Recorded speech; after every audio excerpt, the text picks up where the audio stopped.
Autre chose, à Kinshasa, la société de promotion du numérique a échangé avec les professionnels des médias et du secteur du numérique. La publication du rapport semestriel sur l'usage actuel du numérique au pays était au cœur des échanges. Obstacles, opportunités à saisir et voies à suivre, voilà ce qui ressort de ces rapports. Je vais donc faire une petite synthèse, parce que c'est ce dont je parle. Transparence, innovation et dialogue autour des enjeux du numérique, c'est la volonté qui a réuni la Société de promotion du numérique et les professionnels des médias lors d'une conférence de presse tenue à Kinshasa. Au cœur de cette rencontre, la publication du rapport du premier semestre 2025 qui dresse un état de lieu précis de l'usage actuel du numérique en RDC.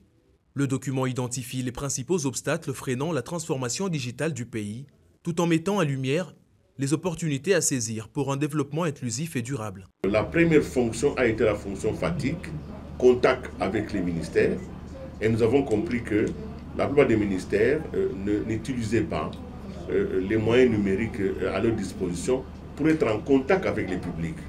Ici, il s'agissait des adresses mail.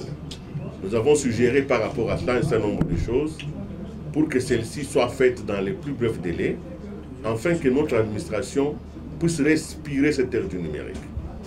Ça a été notre premier point de ce rapport.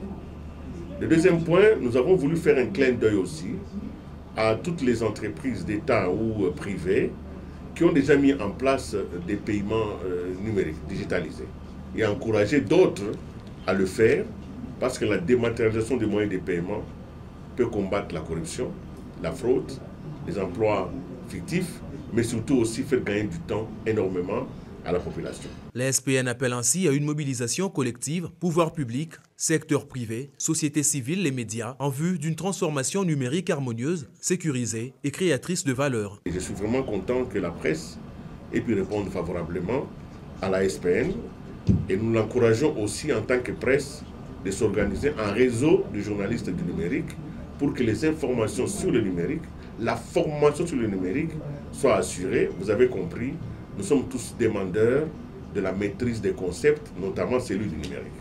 Plus qu'un simple rapport, c'est une boussole que la SPN tend au pays, à chacun désormais de choisir s'il veut vivre la voie du progrès ou rester bloqué dans la marge numérique.